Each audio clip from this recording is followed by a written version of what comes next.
Bonjour à toutes, bonjour à tous. Ici, nous allons parler d'indépendance affective et relationnelle. Ça veut dire que nous allons parler de dépendance affective et relationnelle parce que l'un ne va pas sans l'autre. Pourquoi j'ai envie de vous parler de ce sujet? Parce que c'est un sujet que je connais bien, c'est un sujet dans lequel je me suis empêtrée pendant près de 46 ans, j'en ai 47. Et ça ne veut pas dire que je suis sortie d'affaires. Ça veut dire que j'ai compris des choses, dépassé des choses, que je me sens beaucoup plus proche de moi, beaucoup plus libre du regard des autres.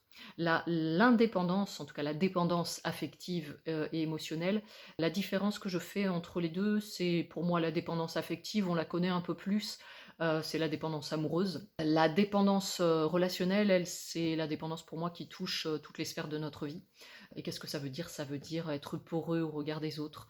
Ça veut dire ne pas réussir à vivre sa propre vie, à penser ses propres pensées, à oser ses propres actions par peur de déranger. Il y a plein de peurs derrière, mais en tout cas, le fait que l'émotionnel soit un frein est vécu comme, oui, un frein à notre liberté d'être, dans le sens où on l'attache, c'est là où vient la dépendance, à un regard extérieur, un avis extérieur, une approbation extérieure.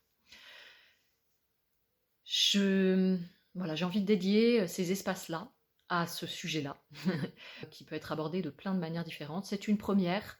Vous me direz si ça vous intéresse, ce sujet-là.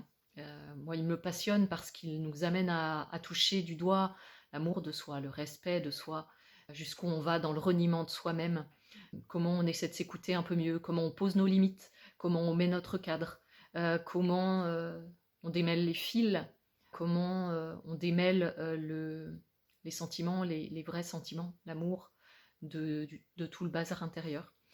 Ce que vous ne trouverez pas ici sur cette chaîne, je peux vous le dire tout de suite, c'est un espace où il y a des méchants et des gentils, où il y a des bourreaux et des victimes et des sauveurs. C'est vraiment pas du tout ce dans quoi je veux m'inscrire.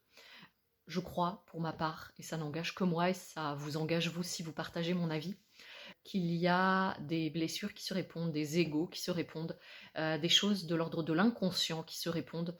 Je vous partagerai dans d'autres vidéos ce qui, chez moi, a fait que je suis restée 6 ans, mais bien avant ça, dans d'autres relations qui n'étaient pas bonnes pour moi. J'utiliserai pas le mot toxique, j'utiliserai pas le mot pervers narcissique, personne ici n'entendra ça. Je n'aime pas les étiquettes, je n'aime pas être mise dans une case et j'ai pu avoir des comportements moi-même qu'on qualifierait de pervers narcissiques, de manipulateurs. Je crois qu'on manipule tous. Le tout, c'est d'en être conscient et de savoir pourquoi on le fait. Souvent, on manipule. Plus on va finement dans l'observation de soi-même, plus on sent qu'on manipule et qu'on manipule pour être aimé la plupart du temps.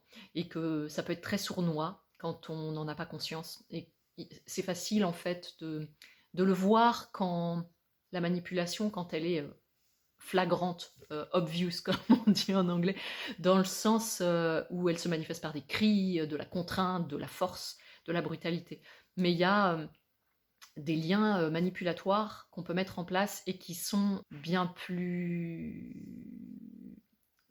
j'ai envie de dire vicieux, même si c'est pas le bon terme, plus souterrain, où on sent à l'intérieur que la posture vacille et qu'on va se comporter en non, et là on sait qu'on n'est pas au bon endroit. Donc vous n'entendrez pas toutes ces étiquettes-là. Moi, le propos de ces vidéos, ça va être qu'on reprenne chacun notre pouvoir, qu'on reprenne chacun notre responsabilité dans nos relations, qu'on les regarde avec amour, bienveillance, douceur avec soi-même, compassion. C'est ainsi pour moi que je détricote mes propres fils. Voilà, bah écoutez, je vais m'arrêter là pour cette première vidéo, simplement pour vous partager ce sur quoi nous allons passer les prochains mois, les prochaines semaines ensemble, sur ces contenus qui vont être partagés au fur et à mesure. Ça pourra être du contenu vidéo, ça pourra être des textes lus, il va y avoir plein de choses sur sur ce canal. Et donc voilà, bah, n'hésitez pas à me dire si c'est un sujet qui vous intéresse, ce que vous voudriez voir développer de manière un peu plus spécifique. J'ai prévu d'y aborder un peu de mon vécu, forcément, la violence verbale, les confrontations, les humiliations, l'impossibilité de partir, les fils au poignet et au cœur qu'on se sent avoir, pourquoi on y retourne. Je ne sais pas si je sais pourquoi, mais en tout cas, dans mon pourquoi, moi, je l'ai compris. Le fait qu'on y retourne, le pardon envers soi, l'amour. Voilà, vous avez compris, tous ces sujets-là feront partie de ces vidéos. Eh bien, je vous donne rendez-vous pour la prochaine. Je vous embrasse et je vous dis à très bientôt. Prenez bien soin de vous.